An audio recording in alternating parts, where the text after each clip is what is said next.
Queridos irmãos, bem-vindos ao Evangelho no Lar, na sua campanha mundial, uma campanha que abraça a todos os irmãos.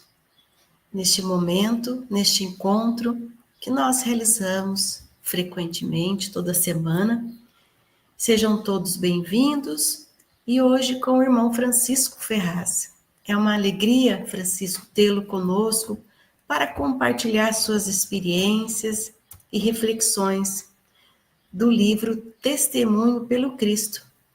Esse livro, Francisco quem escreveu. Então, ele, inspirado com sua mensagem de fé, amor e transformação, ele deixou esse legado, né? Essa divulgação através do livro. Então, nós convidamos a todos para refletir sobre a presença do Cristo em nossas vidas. Através dessa experiência de fé, de amor, vamos refletir sobre o poder da prática diária do Evangelho e descobrir como cada desafio da vida pode se tornar uma oportunidade de crescimento e evolução espiritual. Então é com grande alegria, repito, que em nossa sala o Evangelho Francisco Ferraz, o irmão que nós conhecemos, também lá na Mansão do Caminho, e é uma gratidão poder contar com a sua doação do seu tempo conosco e agradecer a todos que estarão nos ouvindo, nos assistindo neste momento de fraternidade. É com muita alegria que nós estamos aqui, Evangelho no Lar, campanha mundial, e agradecemos ao Francisco Ferraz, nosso amigo de encontros, graças a Deus, aí nas estradas da vida, falando sobre o bem-estar que nos causa a doutrina espírita, e rogamos a Jesus que nesse instante recubra o seu lar de bênçãos, ele, sua esposa, sua família e todos aqueles que estão vinculados agora com o nosso programa ou estarão no futuro quando assistirem, que levem uma mensagem de esperança, de fraternidade e de união a todos os lares. Que nós possamos espragir o amor que verte das mãos do Cristo, Consolador, mensageiro de esperança, de fraternidade e de tranquilidade aos nossos corações. Querido Mestre, doce Jesus, em nome dos benfeitores que aqui estão conosco, aqueles que fortalecem os ideais desse programa, rogamos que eles levem a Ti a mensagem de agradecimento pelo dia de hoje, pelo esforço contínuo que realizamos em Teu nome, que mesmo diante das nossas construções do Espírito, pois somos espíritos de terceira ordem, nós buscamos incessantemente as dádivas divinas que vertem dos seus ensinamentos, dos seus exemplos e da sua vida conosco, em nossos corações, em nome de todos aqueles que exemplificam suas tarefas de amor. Que o Nego Rabi da Galileia possa nos unir e agradecemos por essa oportunidade de trabalho e de divulgação do bem. Graças a Deus. Graças a Deus. Francisco, e mais uma vez agradecer a sua presença. Interessante, você vai falar do livro que te motivou, né, a escrever. O nome é Testemunho pelo Cristo. Você comentou conosco lá nos encontros a dedicação que você precisou, a sua disciplina, os horários, né, como você foi se organizando nesse processo para que o livro iniciasse e pudesse desenvolver, né, o tema, a sua escrita e depois o fechamento deste livro. Então, realmente é pela dedicação que as coisas são construídas, não é, Francisco? E o convite foi para falar sobre esse livro, para conhecer mais um pouquinho de você, da sua história e desse legado que você está deixando. Obrigada, viu, pela sua presença. Não sei se está certo o horário, mas acho que sim. A você, ao amigo Luiz, já nos conhecemos, né, de boas datas anteriores, nossos encontros, principalmente em Salvador. E é uma alegria muito grande cumprimentar também os internautas desse trabalho maravilhoso que vocês desempenham, né? Campanha Mundial do Evangelho. E estamos felizes por estar aqui nesse instante para falarmos um pouquinho, né? Se bem que falar sobre a gente é muito difícil, né? A gente tem que ter um certo cuidado para não resvalar para o lado da vaidade, essas coisas todas, né? O médium, por excelência, ele sabe que ele é uma antena e, ao mesmo tempo, ele está sendo olhado toda hora, né? Claro, pelos bons que buscam auxiliar, por aqueles, infelizmente, irmãos, não deixam de ser irmãos, que ainda se locupletam com coisas que, ao invés de provocar a evolução, faz com que eles estacionem nos dilemas, né, do pensamento, das ações, etc., mas não é esse o caso, né? Nós presidimos um tempo a Federação Espírita do Paraná durante 4 anos, depois nós ficamos ainda mais 2 anos como vice-presidente, depois de deixarmos a presidência, e nós tínhamos um sonho, então, se é que pode dizer de sonho, nos aplicar nas palestras, nas exposições. Não tinha, assim, nenhum objetivo de escrever nenhum livro. Claro que trabalhando com a mediunidade já há muito tempo, né? A mesa mediúnica, tendo a possibilidade de psicografar e psicofonia, a gente vai, de certa forma, também construindo um certo cabedal, né? Ou um pouco de experiência nessa área. E o objetivo não era isso. Eu já tinha escrito vários artigos para alguns jornais espíritas, aqui ou acolá, e tinha até um trabalho que eu vinha compilando sobre aquilo que eu entendi como os ângulos do cristianismo e os ângulos do espiritismo.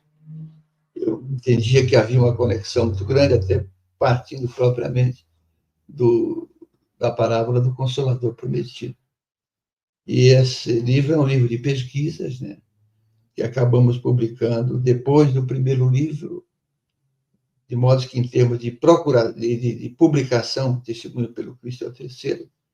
Então, esse primeiro de pesquisas, ele tem um nome comprido, interessante, Os Ângulos do Cristianismo, Admoestações de Jesus e os Ângulos do Espiritismo. Ali, propriamente, no campo da admoestação, fazendo um paralelo que Jesus ensinava às massas, o povo, e em outras ocasiões, percebendo a necessidade, ele advertia sobre o mesmo ensinamento que ele trazia. E quando ele percebia a dureza da alma, do coração das pessoas, principalmente aqueles da sua raça, que ele, né, falou para todos. Falou primeiro, ele disse para Pedro, chamando Pedro, que seria Simão Barjonas, né, que fosse pregar aos desgarrados da casa de Israel, né? Depois é que ele vai chamar Saulo, para falar aos gentios, né? Então, tem ali nesse livro, nessa obra, essa preocupação dos ângulos do cristianismo, como Jesus agia, no sentido de falar da lei antiga, porque ele era judeu e professava a mesma lei antiga, e ele dava uma nova visão a vários ensinamentos antigos, principalmente da Torá, e as visões que ele trazia, as parábolas e ensinos para o futuro. E aí concluímos esse livro, até doamos para os direitos autorais, para a Federação Espírita do Estado do Rio Grande do Sul, publicou essa obra, né? De modo que todas as obras que a gente tem tido a oportunidade de trabalhar os direitos autorais são doados, né? Não, nós partilhamos daquela crença que Jesus ensinou propriamente, né? Dai de graça o que de graça recebeste. Então, com a experiência já que ajudou, não deixa de ajudar, da mesa mediúnica, eu, numa ocasião, tive um sonho e não dei muita importância. Eu via uma árvore, curiosamente, muito alta, e embaixo um gramado também alto, não era uma grama rala, e aberto um caixa de madeira, né? A caixa de madeira por baixo tinha um livro, e estava todo em branco. Então, não dei muita importância naquilo, porque todo mundo sonha, né? E às vezes sonha com reminiscências. A primeira parte do sonho é reminiscência da vida em geral. Eu imaginei que, como eu estava trabalhando nesse livro compilado ali de pesquisa, se referia a essa tarefa. Mas daí esse sonho se repetiu na semana seguinte, igual. Eu comentei com a esposa, ela falou, olha, pode ser, sei lá, um recado, uma orientação, eu não tenho condição de definir, né? E falei, bom, segunda vez, eu acho que é muito pouco ainda, vou deixar quieto. E aí ele se repetiu a terceira vez. Curiosamente, quando ele se repetiu a terceira vez, eu estava prestes a embarcar para Maringá, no Paraná, onde nós estaremos junto com o Divaldo no trabalho do Você e a Paz, que ele lançou lá. Falei, eu vou perguntar para ele, né? A gente perguntava tudo para ele. Então, aí antes, quando ele estava autografando, até antes do evento, eu disse a ele, olha, Dio, eu gostaria de fazer uma pergunta para ti, né? Antes que ele dissesse, ele falou, depois, no jantar. Tá bom. Aí, quando fomos ao restaurante, toda a delegação da federação e outros que ele conhecia, inclusive eu fui com outras pessoas, ele chegou na frente, mas ele sempre era uma alma extraordinariamente boa, gentil, de modo que ele reservou a cadeira dele do lado dele para que eu sentasse e conversar com ele. Do outro lado, inclusive, estava uma moça, uma senhora, que faz palestras aqui no Paraná, no Sul, já fez várias aí em algumas regiões. É uma amiga também, que é a Sandra de la Pola, né? E vai estar, inclusive, na Conferência Estadual Espírita do ano que vem aqui conosco.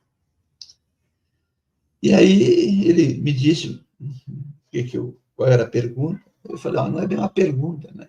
Eu relatei os sonhos e esperei ele falar. Ele olhou para mim e falou, escreva. Eu levei um susto, escrever o quê? A gente não tem experiência nessa área ainda, né? A não ser o livro pesquisado. Então, eu fiquei quieto, não respondi. Aí ele disse assim, logo em seguida, olha, você tem escritório em casa? Eu falei, tenho a bibliotecazinha, o escritório. Aliás, de onde eu estou falando aqui, né? E ele falou, então, você pega em 2 ou 3 dias da semana, a partir das 22h30, por aí, quando o boliço externo acalma, e coloque ali uma musiquinha bem suave, faça uma prece com o Léo. Eu gostava muito da minha esposa, Léo. E gosta, né? Não é gostava, né? Porque ele desencarnou, que ele deixou ele gostar, né? Continua espírito, né? E eu falei, fique à disposição. Se tiver que vir alguma coisa, você atua na psicofonia, na psicografia. Se tiver que vir, vai vir, né? Tá bom. Eu tomei as providências recomendadas e eu fiquei 60 dias, não vinha nada, viu, Rosia? Vinha aquelas ideias desencontradas que todos nós, na mesa mediúnica, às vezes temos, aquelas coisas assim, não, isso aqui não está certo, não, isso aqui não é possível, né? Porque o médium tem que estar sempre desconfiado com ele mesmo, né? E aí fiquei 60 dias, eu falei, meu Deus, será que eu vou persistir nisso? Exatamente no dia que completou 60 dias, eu comecei, então, a escrever caneta, né, no papel, e deu origem ao primeiro livro. O primeiro livro é Nos Tempos de Paulo, né? Eu fiquei muito preocupado em escrever sobre Paulo, porque depois da portentosa, maravilhosa e, para mim, a melhor obra da literatura espírita, que é Paulo e Estevão, do nosso Chico Xavier, Emmanuel, foi muita responsabilidade escrever sobre Paulo. Mas o livro se desenhou relativamente à segunda e à terceira viagem dele, doutrinária, de pregação, etc. E os personagens são vários que se envolveram com ele à época. Ele está com Silas, né? Que começa a lhe acompanhar. Silas, ele era sírio, né? E a família comerciava em Jerusalém. E em Jerusalém ele conheceu a Casa do Caminho. Ele frequentava a Casa do Caminho, embora fosse de origem síria, né? E fez uma grande amizade ali quando Saulo efetivamente é recebido depois na Casa do Caminho. Foi alvo primeiro de desconfiança, como a gente já sabe. E aí ele passa em Listra ele convida o jovem Timóteo, que era filho de Eunice, né, neto de Lóide, para acompanhá-lo. E há um personagem no livro que interage, chamado Abiel, que foi ao encontro de Paulo no momento em que pensava em se suicidar, né, em Listra. A história é muito interessante. E aí surgiu, então, essa primeira obra nos tempos de Paulo. Terminada a obra, eu falei, o que eu vou fazer com este livro, né? Quem será que vai publicar isso? Aliás, quando eu estava terminando o livro quase, a nossa amorosa Sueli Calda Schubert veio a Curitiba, numa tarefa, palestra, e aí a minha esposa comentou com ela que eu estava terminando o livro. Ela pediu para falar do livro, ela falou, eu vou fazer o prefácio, mande para mim. E aí ela prefaciou o livro, né? E aí nós publicamos, e por recomendação de Divaldo, que disse, dê para o Miguel Sardânio, né? Que era ali da editora Bezerra de Menezes, Santo André, São Paulo. E tem um lar de crianças ali, Divaldo sempre foi, Lar Amélia Rodrigues. E eu doei os direitos autorais, então, para o Lar Amélia Rodrigues. E surgiu o primeiro livro, né? Na verdade, eu achava que era um livro e bastava isso. Se você quiser me interromper, pode interromper. Eu tenho advogado fala demais, né? Então, e passado 2 meses mais ou menos, eu fiquei pensando, veio aquele pensamento: o que será que aconteceu com o cristianismo primitivo depois de Paulo? Porque Jesus percebeu aquele tempo em que era Saulo, que a mensagem dele ia ser obscurecida, né? Não só por Roma, mas pelos judeus, que inclusive o crucificaram. Então surgiu um pensamento de escrever sobre o personagem que pegou a tocha, vamos dizer assim, do cristianismo primitivo e levou para frente. Então surgiu este livro, Testemunho pelo Cristo, que retrata a história doutrinária e muitas coisas pessoais de Inácio, né?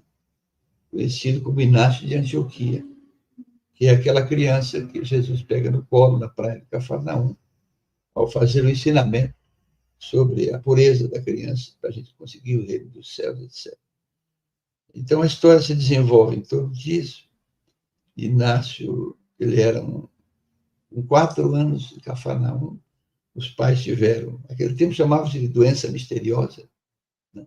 Haviam doenças que não tinham definição. E os pais faleceram, e ele passou a ser criado pela comunidade de Cafarnaum.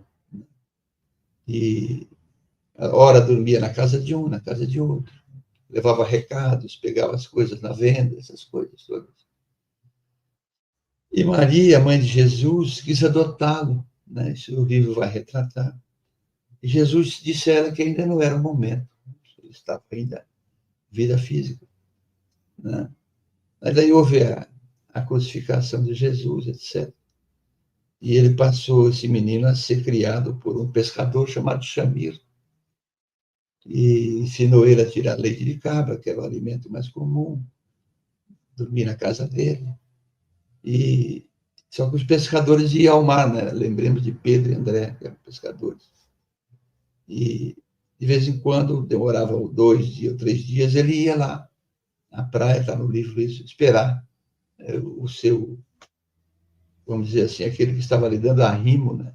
Shamir chegar. E aí ele percebe que chega todo mundo e ele não chega. É o começo do livro. E ele se joga na praia de bruços e começa a chorar. E aí ele vê uma mão, lhe afaga as costas. E é Jesus, né, em vida física ainda, que enxugou as suas lágrimas com a túnica e disse para ele que Shamir não ia voltar. E perguntou se ele conhecia Alfeu, né, pai de João, né?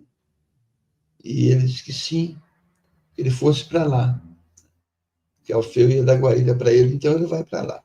Depois, passado o tempo, quando houve a crucificação, João foi designado, né, quando Jesus fala da cruz: ei, mulher, eis aí o teu filho, filho, eis aí tua mãe, muito jovem para cuidar da mãe. A família de João tinha sido determinadas posses, né? E ele comprou uma casa em Éfeso, que é na Anatólia, hoje é o território da Turquia, para levar Maria para lá, para deixar uma proteção para ela, porque poderia acontecer qualquer coisa. Ela ficou 3 anos em Jerusalém ainda, e ela vai para Éfeso, onde foi comprada ali a casa. E certo dia, está no livro, estou resumindo, resumo do resumo, ela levanta de manhã e diz para João que o seu filho tinha aparecido para ela, Jesus, e que ela tinha que ir buscar Inácio, em Cafarnaum. Aí eles vão ali pelo mar Egeu, de navio, chegam ao porto de Cesareia de Filipe, e lá eles vão até Cafarnaum. E ela convida Inácio para vir morar com eles. Está no livro como essas coisas acontecem. E Inácio veio, então. E Maria, então, criou, claro, com o auxílio de João, que era mais novo que ela, né? Inácio, dos 8 anos aos 21 anos. Né? Então, o livro retrata muitos passeios de Inácio na praia. Eles moravam numa colina, desciam para o mar Egeu, e ali há muitos diálogos de Inácio, Maria, a quem ele chamava de mãe, né? E muitos ensinamentos, vários, que o livro está retratado. Há, por exemplo, ali um momento em que Inácio pergunta para Maria sobre Judas Iscariotes, e ela dá uma lição extraordinária, está na obra. Enfim, ao começo da obra, eu quero deixar vocês falarem um pouquinho também, né? Eu vou falando. E são obras que são todas psicografadas, né? Eu não coloco espírito nenhum. Depois, no segundo livro, é que tive a informação, né, pelo amigo já citado, que eu estaria escrevendo sobre a orientação de um grupo de espíritos paulinos que conviveram com Paulo. Eu faço menção, aliás, faço uma homenagem a eles no último livro lançado lá na Mansão do Caminho, em torno do Cristo, que é o 5º desta série, do cristianismo primitivo, né? E através disso, a gente vem trabalhando. Vamos falar, deixar os irmãos falarem, então, dessa segundo livro. E alguma pergunta, alguma curiosidade? Francisco, nós estávamos te ouvindo e pensando mesmo nessa preparação que você precisou também espiritualmente para ser instruído, para ser inspirado, para você começar esse trabalho, porque é um trabalho, não é? É uma dedicação, você precisa fazer pesquisas e também o cuidado de você estar bem espiritualmente para que, como você comentou, é psicografado. Então, você precisa também estar nesse preparo espiritual para que haja fluidez da história com consistência, não é? O ambiente também preparado, como você foi orientado por Divaldo, mas você precisou se preparar para isso, né? Houve o tempo, e então, ouvindo você falando sobre escrever um livro e falando do testemunho pelo Cristo,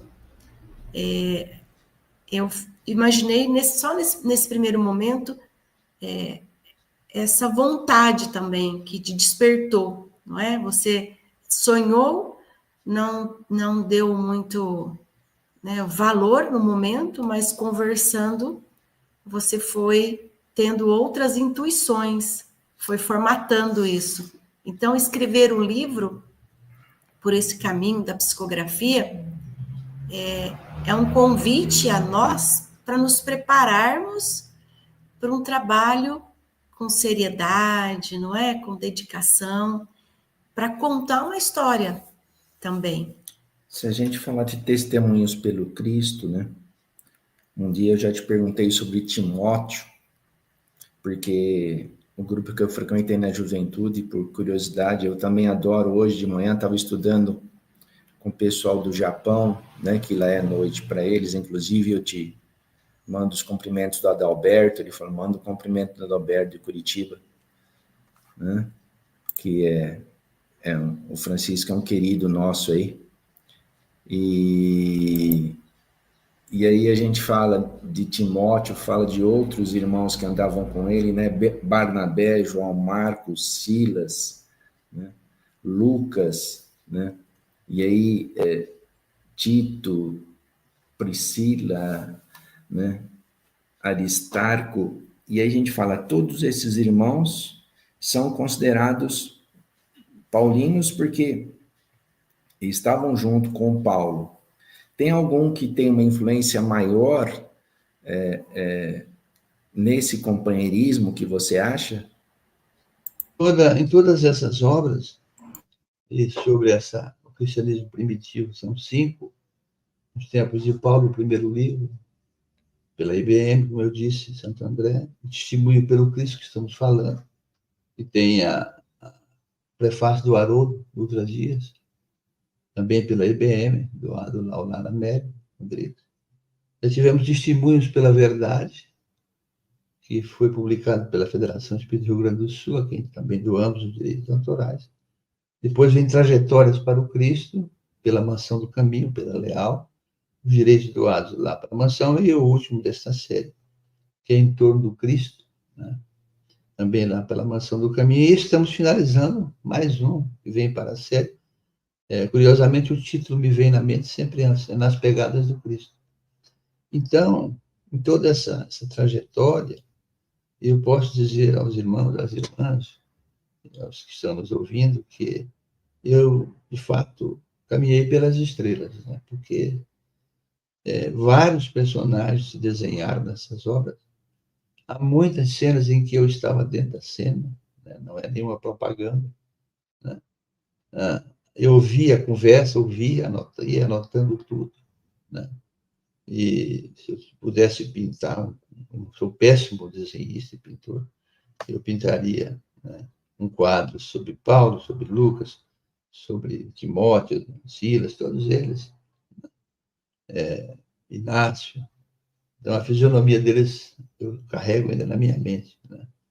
Então, tenho tido essa oportunidade de trabalhar sobre esses aspectos, né, do cristianismo primitivo. E nesse livro Testemunho pelo Cristo, como também no primeiro livro e nos demais, Roma está no meio, porque Roma era, à época, conhecida como a Senhora do Mundo. Numa análise, no estudo que eu fiz sobre as viagens de Paulo, as 8 viagens que ele fez, em nenhum momento ele saiu fora do domínio romano. Até porque, como cidadão nascido em Tarso, ele tinha nacionalidade romana também, que era através de um anel, não tinha identidade, não tinha nada disso naquele tempo. Um anel especial que Roma dava ao cidadão que fosse romano, para registro, etc. Então, como defesa do próprio Sinédrio, que não admitiu nunca a mudança de Saulo, a visão de Saulo para, vamos dizer assim, bandear-se para o lado do Cristo, e ele era ameaçado de prisão várias vezes, então ele invocava a cidadania romana. Então, Roma está no meio dessas obras todas, e há uma situação muito curiosa, que a gente fica até com muita responsabilidade de escrever. Como são todos eles psicografados, há fatos geográficos, algumas situações que, de fato, eu vou checar. A responsabilidade é muito grande. Então, eu me lembro que o primeiro livro cheguei num momento em que havia, na cidade de Antioquia da Psídia, né, que fica no território que é ainda hoje Anatólia, Turquia, de Antioquia da Psídia, estava ali instalado um consulado romano. E Paulo, no primeiro, vai ter a oportunidade de visitar o cônsul romano, da intendência romana que lá existia. Ele cura a mulher do cônsul, isso tudo está no livro, como acontece. Mas eu achei muito curioso, enquanto escrevia, o nome do cônsul, né? Chamava-se Cneu, C-N-E-U, Cneu Domícios Córbulo. Eu não achei que fosse um nome romano, né? O nome romano ele tem uma acentuação final, né, com vogais, né, e sempre puxando pelo S. Eu fiquei muito curioso com aquilo, preocupado. Essa pesquisa, como estou falando, serviu para outras, né? Então, eu não achei em lugar nenhum, não achava, em livros que eu pesquisei, nada sobre um consulado em Antioquia da Psídia e o nome desse cônsul. Mas aí, um dia, eu tive assim, a intuição de entrar na biblioteca do Senado americano, né? América do Norte. Porque os americanos do Norte são os romanos, né? Reencarnados ali. A águia, o Capitólio, tudo igual. Né? E achei, então, uma informação desse personagem, com esse nome mesmo. E o consulado de Antioquia da Psídia tinha sido instalado ali provisoriamente, depois ele foi transferido para Éfeso. Por isso que eu não consegui achar muita informação. Isso me tranquilizou um pouco mais, porque a responsabilidade é muito grande colocar uma informação aí. E surge já no primeiro livro, depois vai surgir nos demais, uma cidade espiritual que é responsável pela coordenação de toda a implantação do Evangelho de Jesus na Terra, que é a Cidade da Fé, né? É dirigida por um profeta do Antigo Testamento como governador. Depois, nas obras seguintes, vai surgir a cidade de Nova Roma, para onde iam os romanos que tinham assim bondade no coração, e soldados ou generais romanos que trabalharam pelo bem, de uma certa forma, né? Como preparação para que, mais na frente, o que se deu depois, né, o Evangelho do Cristo e o cristianismo ascendesse na própria Roma, né? Então, são essas situações que a gente vai enfrentando na obra, no trabalho, e que nos dá, assim, a oportunidade de penetrar mais profundamente na história daquele tempo, né, dessas mensagens que a gente vai trabalhando. Há muitos personagens que se envolvem em todos os livros, né? E exatamente aqui em Testemunho pelo Cristo, existe um discípulo de Inácio que se chama Policarpo, muito jovem, né? Policarpo, então, depois que Inácio é sacrificado em Roma, na primeira tentativa, as feras não o comeram nada, né? Ele fica, a história vai contar no livro, ele chora muito porque não entendia por que ele tinha sido poupado.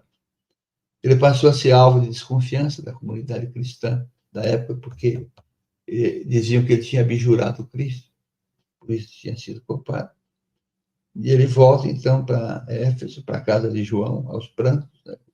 Porque quando não é cumprido o ato de ele ser assassinado no circo de Roma, a legislação romana dizia que se falhasse, né, a aplicação da pena, o acusado estaria livre.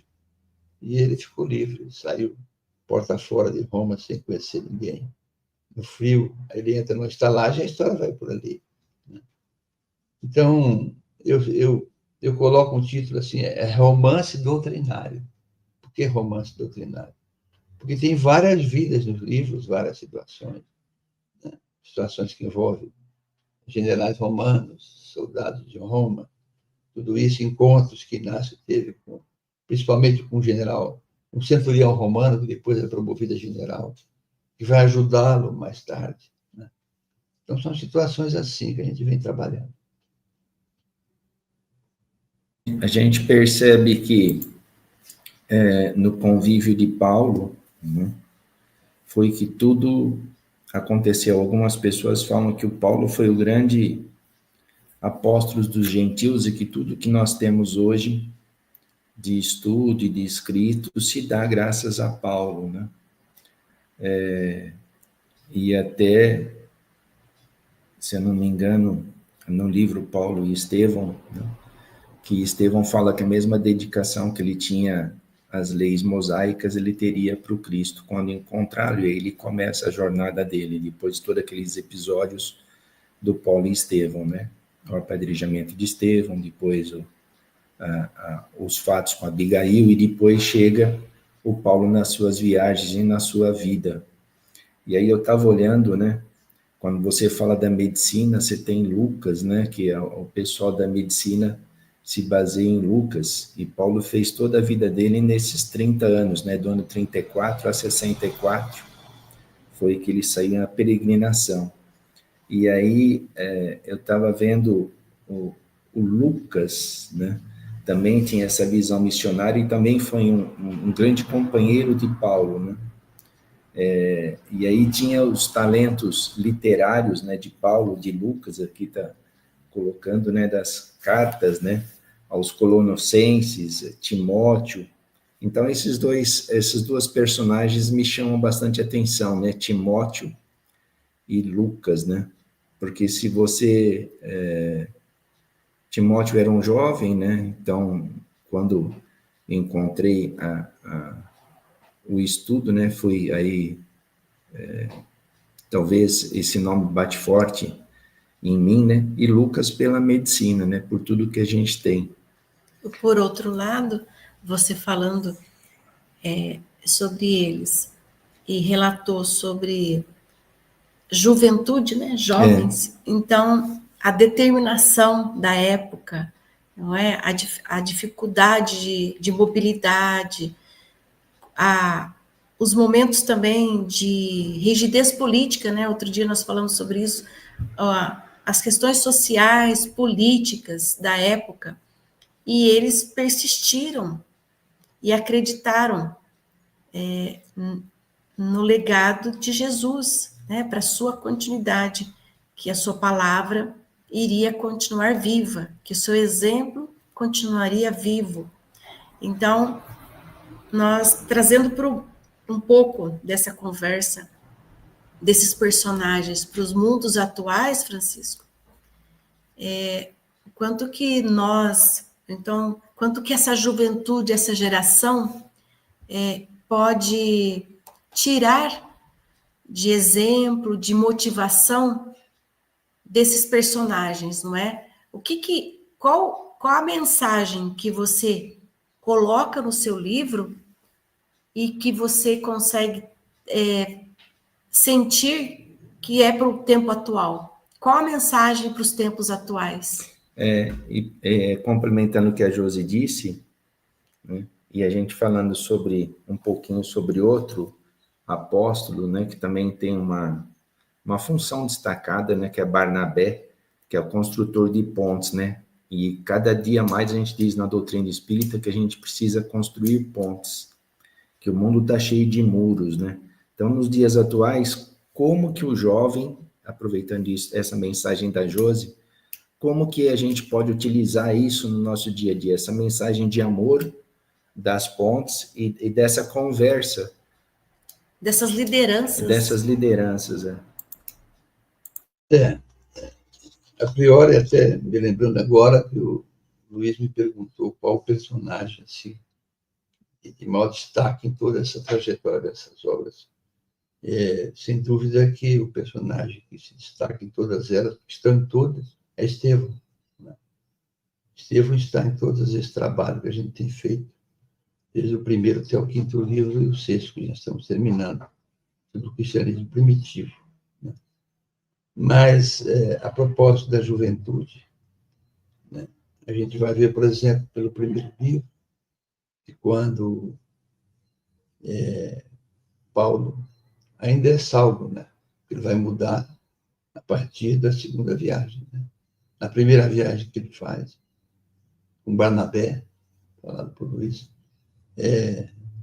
João Marcos, um jovem, foi com eles. Muito jovem. 15 para 16 anos também. Mas essa idade é uma idade da adolescência. Às vezes a pessoa ela é um pouco assim, não muito concentrada nas coisas.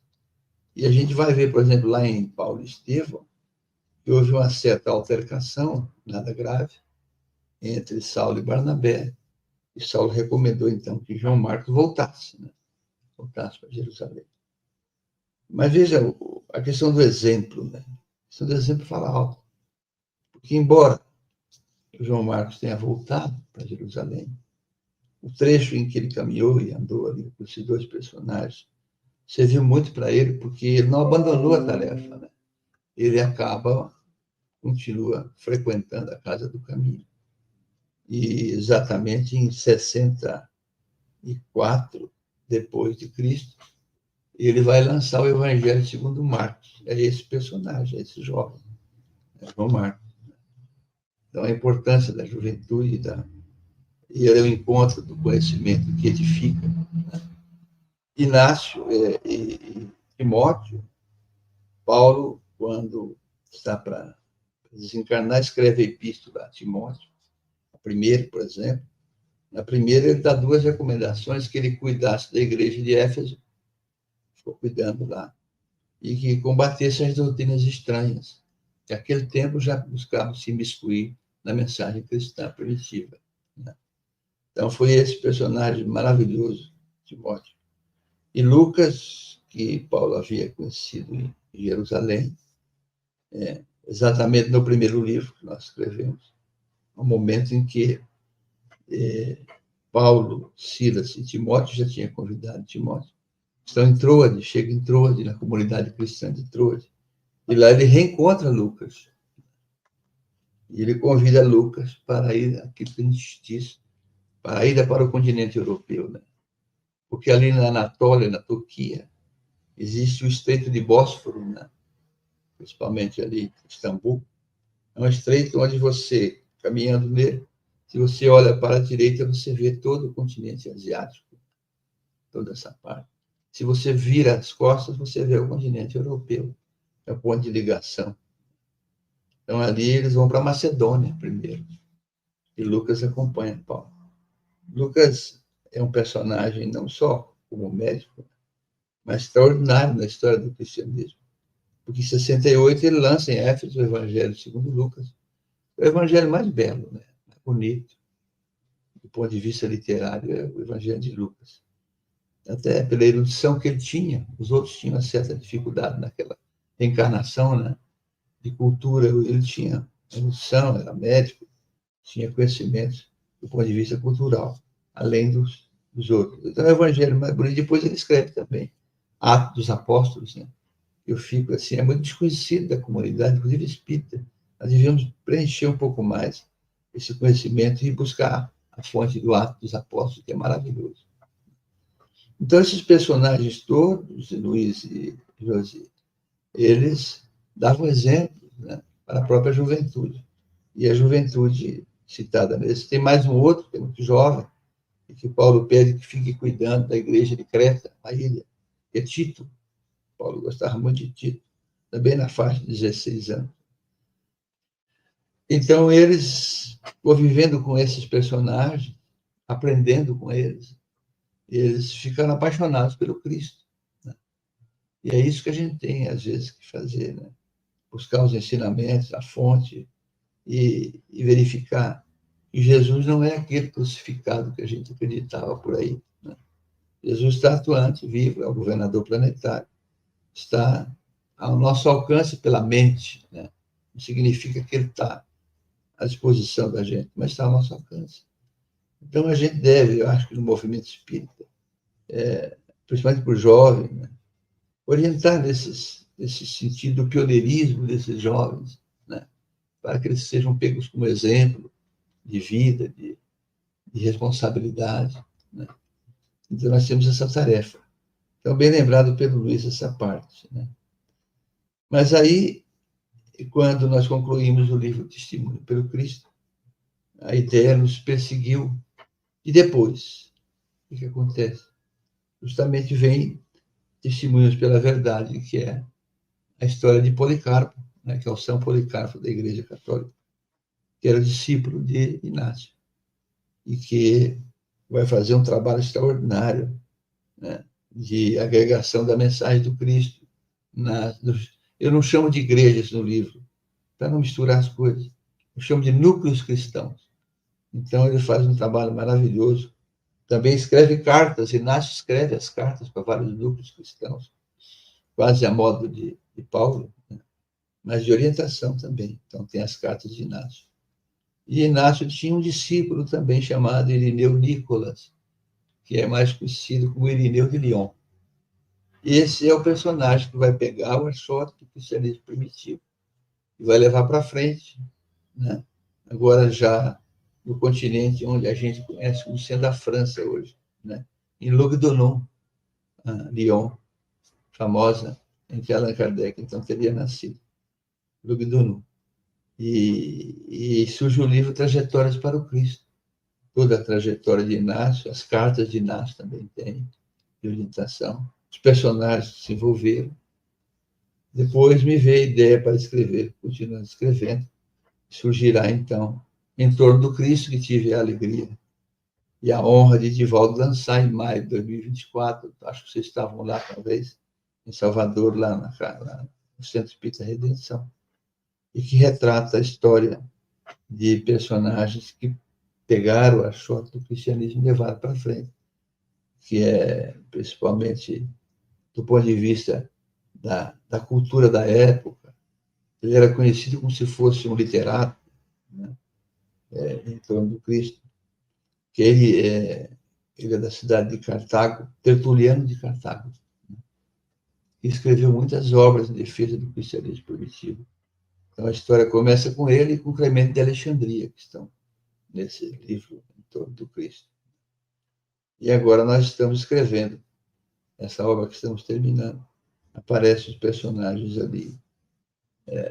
A desencarnação de Orígenes, que já está chamado pai da igreja, que está no Trajetórias para o Cristo, também atuando. A desencarnação de Orígenes. A presença de Eliakim, que é eu chamo de episcopo, que é uma expressão que Emmanuel usa para definir bispo, episcopo. E surge também ali o chamado episcopo geral de Roma, Dionísio, que foi um dos personagens mais ricos da história do cristianismo, de levar a coisa do cristianismo para frente. Ele é conhecido como o episcopo da misericórdia. Se quisermos usar a palavra papa, podemos usar. O papa da misericórdia, assim a igreja romana considera. Então, é por aí, esses livros vão trazendo isso e os personagens que vão se envolvendo ao longo de toda a trajetória deles. Uma coisa que, quando você estava falando, esses personagens para nós aqui no atual, a gente fala os influencers. Então, eles eram os mensageiros do bem, né? Eles influenciavam pela sua cultura, conhecimento, alguns que foram citados, Lucas, Paulo. Então, eles tinham também um acesso à sociedade. Não eram pessoas tão escondidas, não é? Eram pessoas que vinham, né, que iam e vinham no meio social e influenciava também. E isso ajudou na divulgação da doutrina, né, do Cristo. Porque eram jovens que, quando falavam, tinham um respeito, né, tinham o empoderamento e também pela forma como eles divulgavam, né? E a transformação que Paulo passou, não é? Eu vejo, como a Josi está dizendo, né, que nós precisamos nos debruçar mais sobre esses livros e vejo que isso aí são sementes para o futuro, viu, Francisco? Porque os livros de Francisco Cândido Xavier, de Divaldo Pereira Franco, os livros de Joana de Ângeles, através do Divaldo, e esses livros de Paulo, eles são sementes para o futuro, porque realmente as histórias dos paulinos, né, desses espíritos, se a gente seguidores de Paulo são úteis, e o nosso programa, né, na internet tem essa característica, ele é aberto para todas as religiões, porque o evangelho no lar é importante que tenha em todos os lares, independente se nós somos espíritas ou não, a mensagem do Cristo tem que chegar em todos os recantos do mundo, né? A mensagem da paz, da fraternidade, independente do conceito religioso.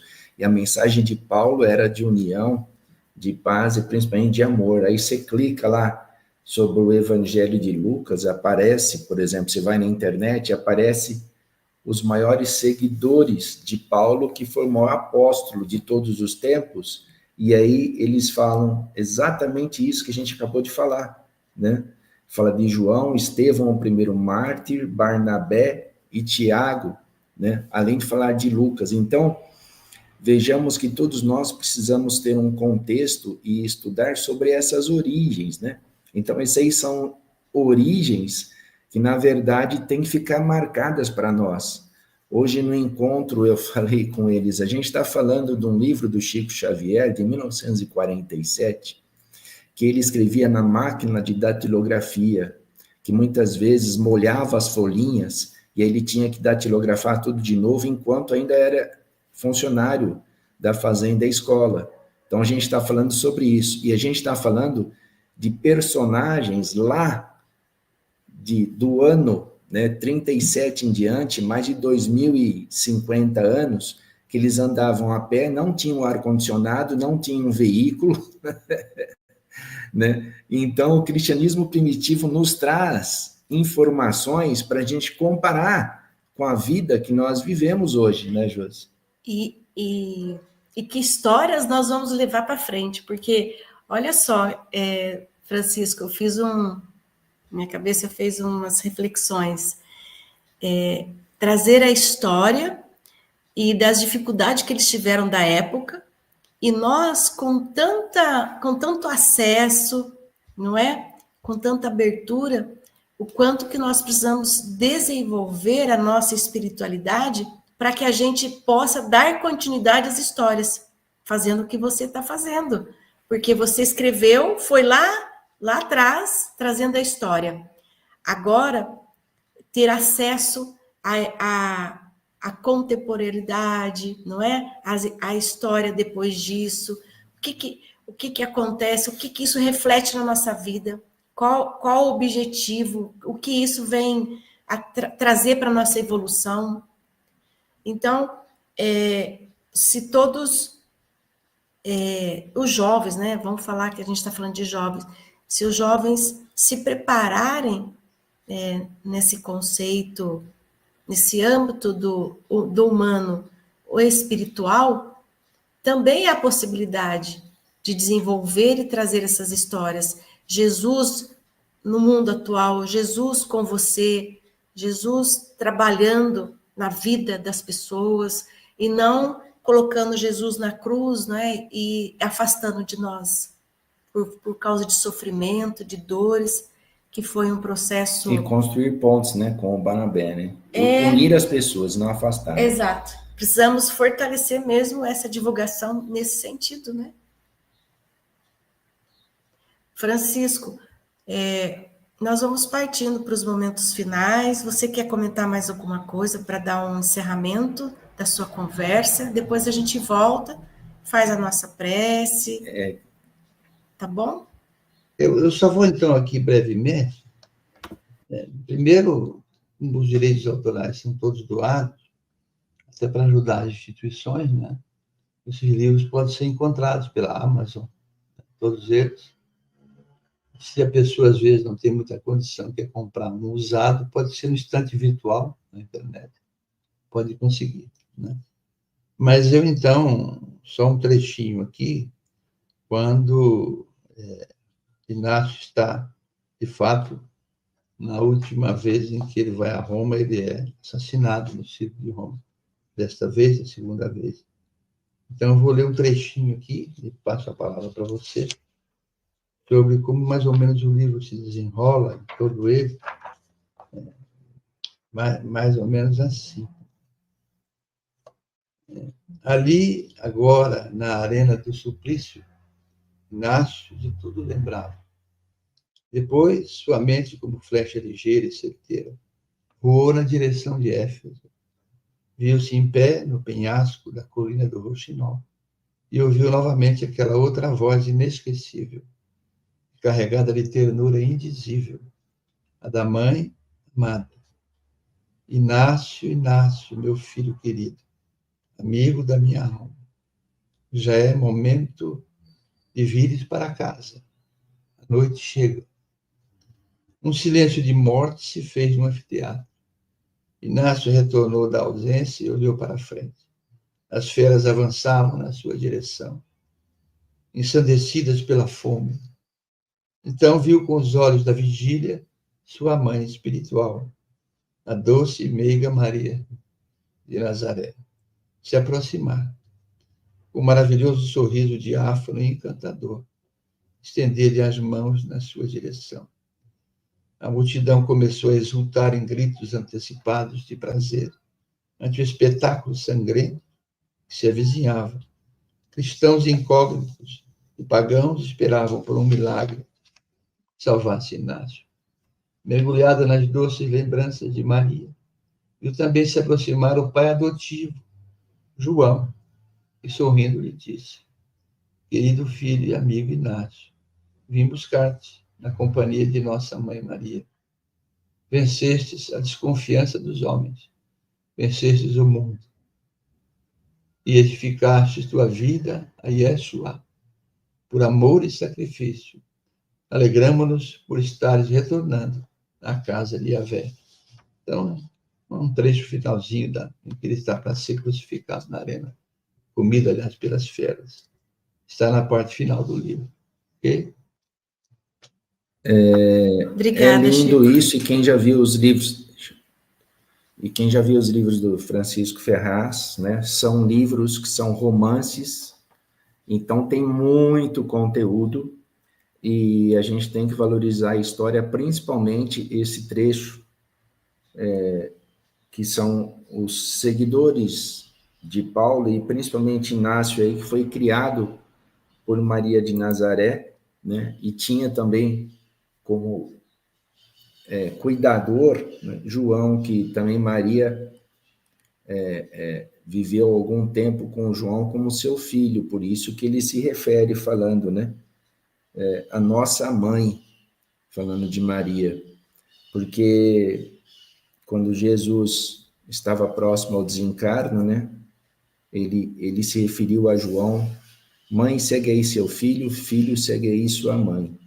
Então, a Josi estava comentando, realmente ter acesso a essas informações é algo que só vem agregar valor ao nosso conhecimento e à nossa pesquisa, e principalmente que a gente possa ajudar as instituições e esses livros transformarem-se em recursos, né, porque fazem parte do romance que todos nós vivemos. Sim. Né?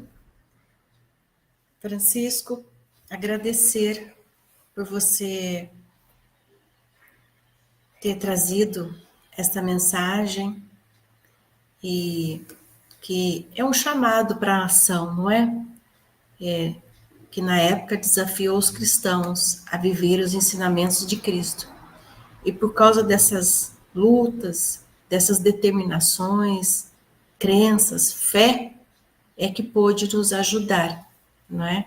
Então, o livro não é só apenas uma reflexão teórica, mas uma proposta de transformação para que a gente possa pensar, né? Enquanto que esses seguidores de Cristo, eles foram inspirados e também foram verdadeiros discípulos do Evangelho, através de uma vivência que vai além de uma religião, mas sim por uma prática de amor, de fé, de humildade, que eles usufruíram da vivência de uma experiência de vida em espiritualidade, não é? Então, que a gente possa refletir sobre esses irmãos trazendo para o nosso dia a dia, como que nós podemos aplicar esses ensinamentos. Agradecer a todos vocês, internautas, por estarem conosco, e mais uma vez gratidão por esse trabalho e por esses momentos de reflexão hoje do livro Testemunho pelo Cristo, Francisco Ferraz. E das obras que o Francisco, com a ajuda dos mentores espirituais, ele pôs trazer para o nosso dia a dia. Nós vamos pedindo para o Francisco fazer a gentileza de fazer a prece e o encerramento desse encontro fraternal que nós tivemos. E aí estão as obras para ajudar as entidades assistenciais. São 5 livros falando sobre Paulo, seguidores de Paulo, né? Testemunho de Cristo, em torno do Cristo, nas pegadas do Cristo, que vai ser o próximo a ser lançado. Faltou anotar 2 nomes aí, e você comenta, Francisco, e faz a prece, por gentileza.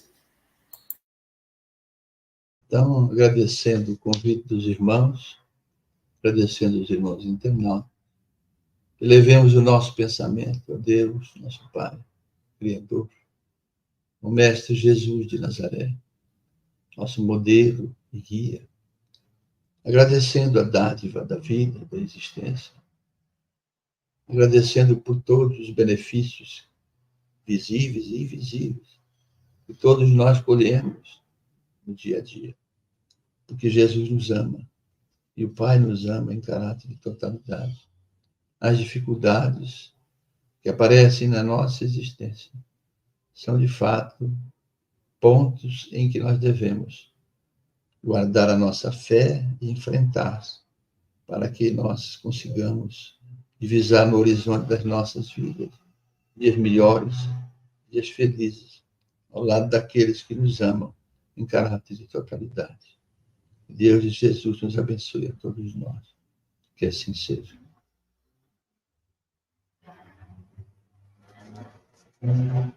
Que assim seja. Gratidão, querido irmão. Um abraço a você e a toda a família. Muita paz, luz, espiritualidade e bondade nos corações. Um abraço a todos e nós agradecemos a oportunidade de estarmos aqui com Francisco Ferraz, um amigo do coração, de Curitiba para o mundo. Muita paz a todos. Tchau, tchau.